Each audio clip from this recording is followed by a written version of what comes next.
of what's inside this thing.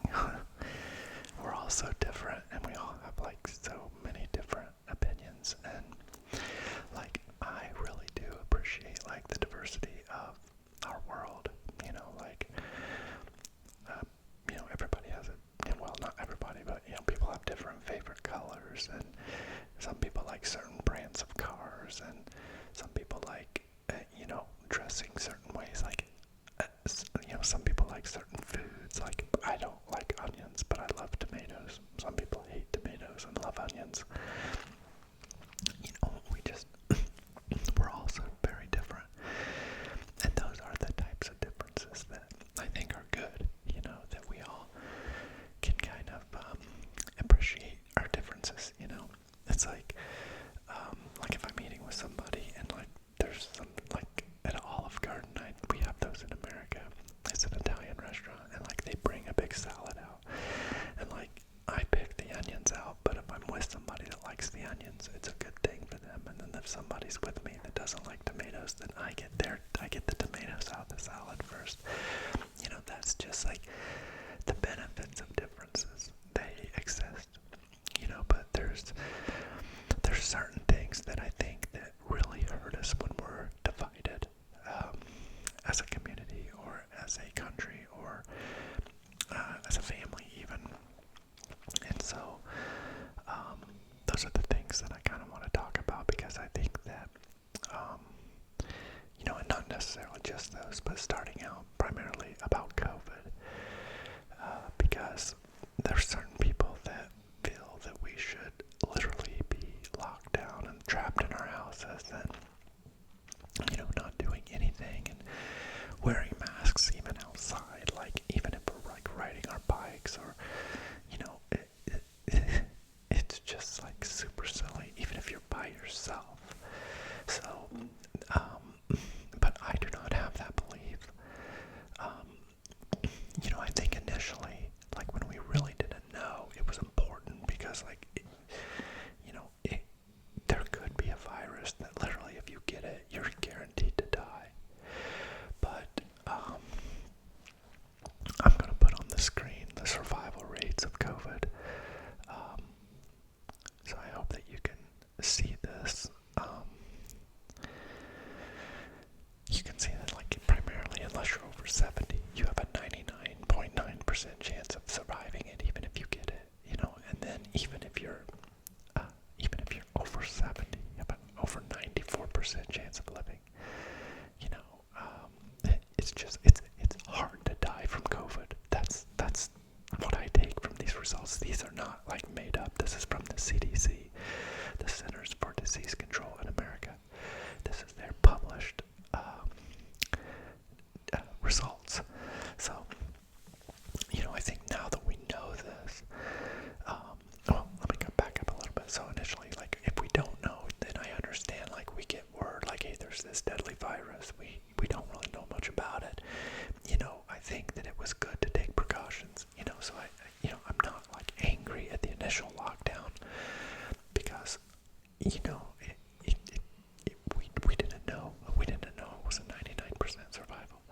So in that instance, it was, I think, a good thing to be abundantly cautious and take necessary precautions to protect everybody. But as we learned more information and it became more clear that it's very survivable and that it's not that dangerous for certain age groups,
just so dumb.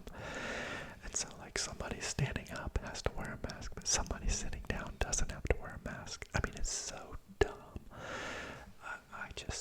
I'm really over it. I'm over it, and over the control aspect of it, because that's one thing. I know, like, a lot of you listening to this are not in America, but we're kind of spoiled with our freedoms here, and like, it feels like we're not that free right now because we're being told what to do. And again, look, if this thing was like extremely like dangerous, of like half the people that got it died from it, then yes, I agree that that's what we should do, is like, to stay alive. I would want to do it, but knowing that the risk is so extreme, you know, it's like when like these numbers, the survivability rate of 99.9% survivability, so that's not like a 99.9% chance that you're not going to die of COVID. That's a 99.9% chance that if you catch COVID, you're going to live from it. So forget the fact that if you don't even have it, I mean, the odds are just like, your odds of dying from COVID are just as bad as like lightning strikes or drowning. I mean, it is just ridiculous. It's like, you know, getting in a car is dangerous. Getting on a plane is dangerous. I mean, every day we risk our lives just to live. And that's really where I feel like we are. We just have got to say once and for all that we have to take our chances. We just have to. This is just, it's got to stop. But when you've got other parties that are saying, no, you have to like quarantine yourself, and we're still not ready to do it. It's frustrating. It's really frustrating. And again, please, if you're on that other side, don't be upset with me, because I'm just sharing my true feelings. I'm just telling you how I feel, because again, it's to go from the level of freedom that we had to the level that it is now, and you know, having to wear these masks around. I think the masks are making us sicker because, you know, we're not being exposed to a lot of the things we used to be exposed to, and our immune systems need to be exposed to contaminants to stay healthy, to stay strong. And that really, once we're able to go outside without masks, you know, at that point, what's going to happen, you know?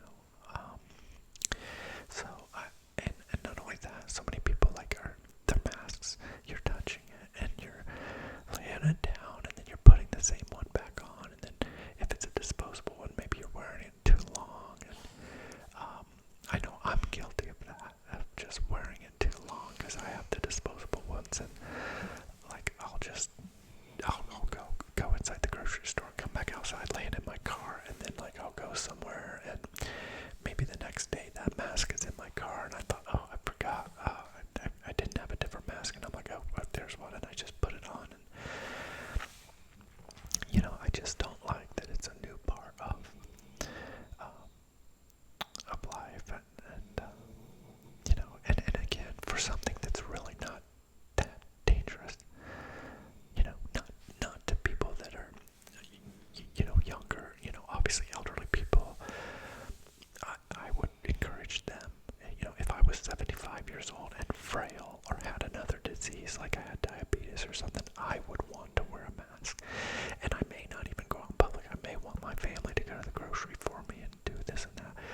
I would probably be being additionally careful, even though their survivability rate is still 94%. I mean, but I'm just saying, if I was frail, if I was, you know, because I think that those numbers, the people that do die from it, the people that are dying from it, they are the frail ones, the unhealthy ones, maybe people that are extremely overweight, or people that are extremely underweight, or people that have pre-existing conditions like diabetes, or you know, those are the people that, if they catch it, they die, and those are that's why the statistic is at 99.999, because the people that are dying are the people that are vulnerable, even in the other age groups, not just considering the 70 and above age group. So, you know, I just hope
arrested because they were planning to kidnap the governor of Michigan and hold a trial for her for her crimes of locking them down and keeping them locked down. And that's just a small group of people, but I believe that there are enough people here that eventually, if it doesn't ease up, if they don't stop the madness, eventually people will rise up and they'll say enough's enough and they'll just refuse to do it. And that's where it's going. If things don't stop soon, I think things will stop soon enough. The elections made everybody crazy here. And that's a whole other topic I won't get into right now, but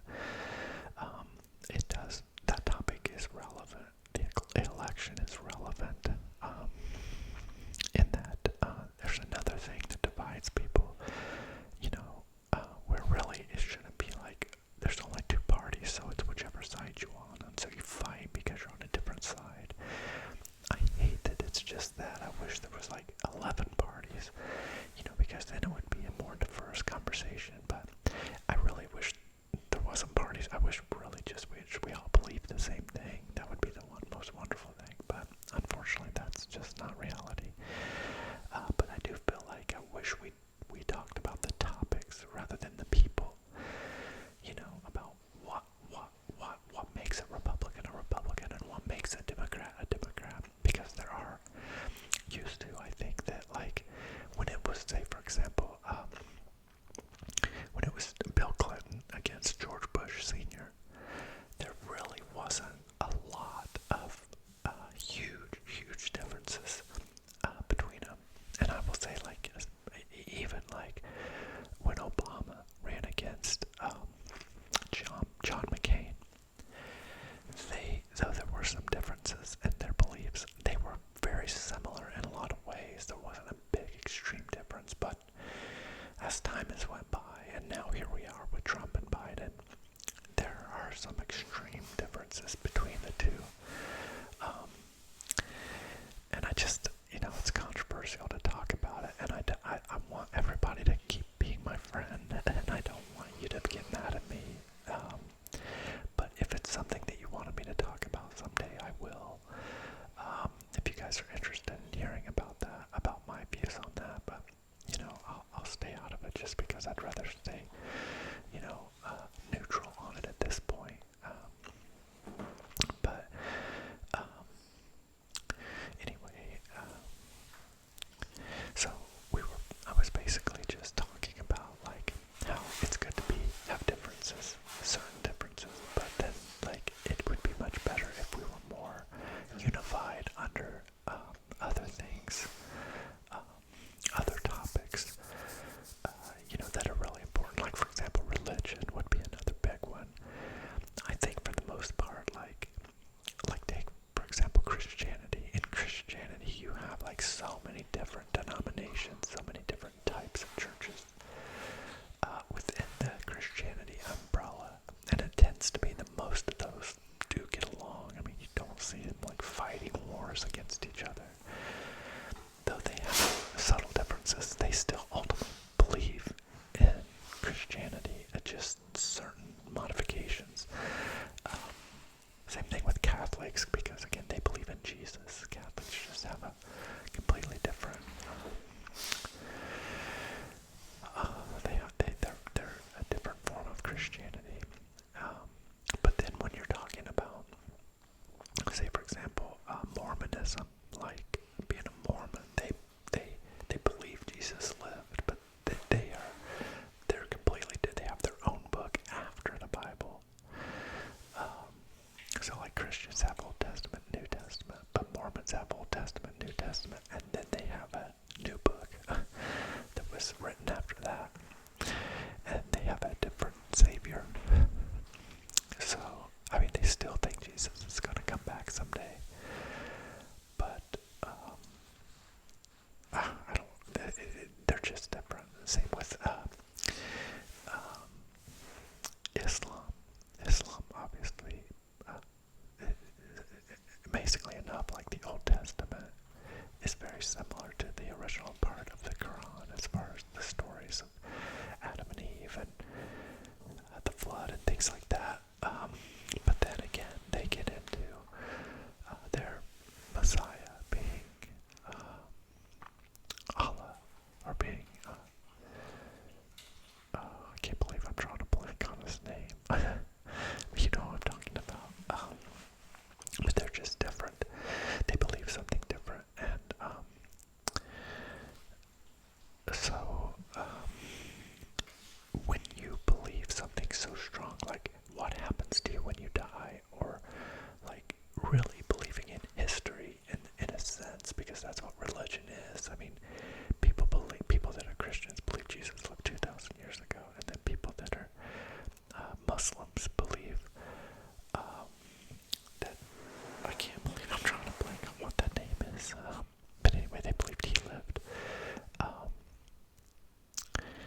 souls and bringing them into your religion.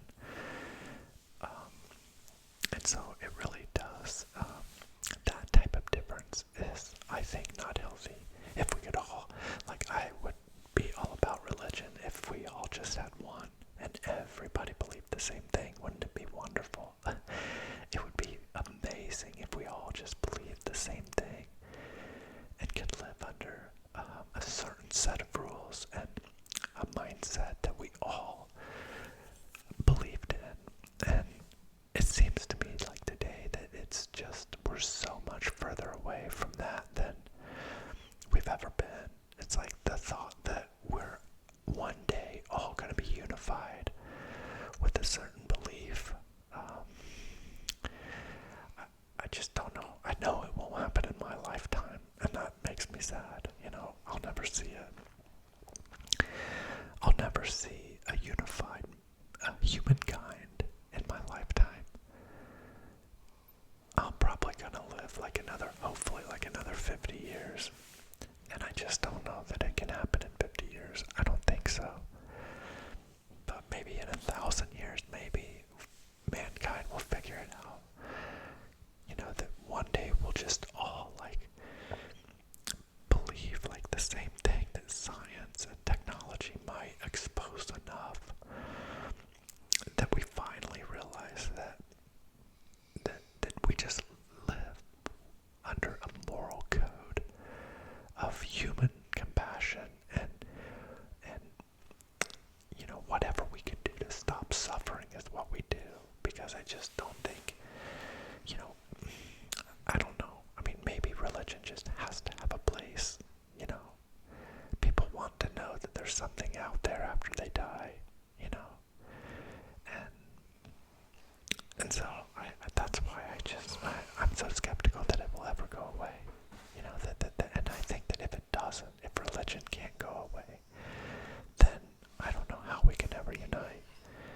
Because we're always going to have these different sects and, communities that believe differently. And therefore they will always be in some sort of mental conflict with the opposing group. So, I don't know. It's frustrating. I just want everybody to get along. I love everybody. I really do. And I think every day about how the world can be better. And obviously I had the answers I would give them, and I don't. I mean, I have some ideas about what would really help. But unfortunately, it's got to take some extreme change. And that's why I feel like we just have to stay the course. We just have to continually to just slowly evolve. Because rapid change is just too hard. And so I just think that we're going to slowly, think about it. We used to eat each other. We used to eat humans. We were cannibals. We lived in caves.